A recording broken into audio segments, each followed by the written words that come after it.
എനിക്ക് ഏറ്റവും പ്രിയപ്പെട്ട രണ്ടാൾക്കാരാണ് രാഹുലും നീതുവും. രാഹുലാണ് ഇതിന്റെ സംവിധായകൻ, നീതു ഇതിന്റെ റൈറ്ററാണ്. കുറേ വർഷങ്ങളായിട്ട് എൻ്റെ കൂടെ ഉള്ള ആൾക്കാരാണ്. നമ്മൾ പല സിനിമകളും ചർച്ച ചെയ്യുകയും എൻ്റെ പല സിനിമകളിലും ഞാൻ ചെയ്യാനിരിക്കുന്ന പല സിനിമകളിലും എൻ്റെ എഴുത്തിലൊക്കെ സഹായിച്ച ആളാണ് നീതു. അപ്പോൾ വർഷങ്ങളായിട്ടുള്ള ബന്ധമാണ്. ഒരു സഹോദരനെ പോലെയാണ് രാഹുലും. നീതു ആയിക്കോട്ടെ ഒരു സഹോദരിയെ പോലെയാണ്.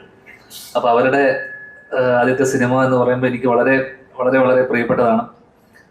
ഒപ്പം ഇതിൽ അഭിനയിക്കുന്നത് ഈ മോഷൻ പോസ്റ്റിലൂടെ മനസ്സിലാക്കണം, ഒരു ഹൊറർ ജോണറിൽ പെടുന്നൊരു സിനിമയാണ്. അപ്പം ഹീറോ ഒന്നുമല്ല, പക്ഷേ ഉർവശി ചേച്ചിയും നവ്യയുടെയും കൂടെ ഒരു ചെറിയ വേഷം ഇതിൽ ചെയ്യുന്നു എന്നുള്ളതാണ് ഇതിലെ പ്രധാന കാര്യം. നവ്യ ആണ് ആക്ച്വലി ഇതിനെ ലീഡ് ചെയ്യുന്നത്. അപ്പോൾ നവ്യയിലേക്ക് വരാം. അതൊക്കെ ഇതൊരു മൊമെന്റ് ആണ് എൻ്റെ ജീവിതത്തിലെ.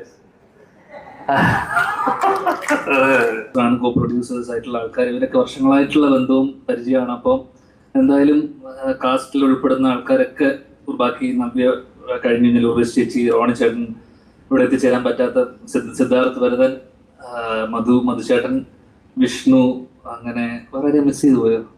ഇല്ല, ഇത്രയും ആൾക്കാര് അത്യാവശ്യം തിരക്കേടില്ലാത്തൊരു കാസ്റ്റും ക്രൂ ആണ്. ടെക്നീഷ്യന്മാരൊക്കെ എനിക്ക് പരിചയം, കുറച്ചുപേര്. ക്യാമറമാനൊക്കെ ചെന്നൈയിൽ നിന്നല്ലേ. അപ്പോൾ മ്യൂസിക് അരുൺ ഇല്ലേ? അരുൺ ആണ് ഇതിൻ്റെ മ്യൂസിക്. അപ്പോൾ എന്തായാലും തിരക്കേടില്ലാത്തൊരു സിനിമയായിരിക്കും എന്ന് വിചാരിക്കുന്നു. എടുത്തു പറയേണ്ട കുറച്ച് ആൾക്കാരുണ്ട്. നമ്മൾ ക്ഷണിച്ചിട്ട് വന്ന കുറച്ച് ആൾക്കാരുണ്ട്. അവരോടുള്ള നന്ദി പറച്ചിലാണ് ഇനി അടുത്തുള്ളത്. അതിൽ പ്രധാനമായിട്ട് പറയാനുള്ളത്, കഴിഞ്ഞ ദിവസം ഒരു സിനിമ കാണാനിടയുണ്ടായി.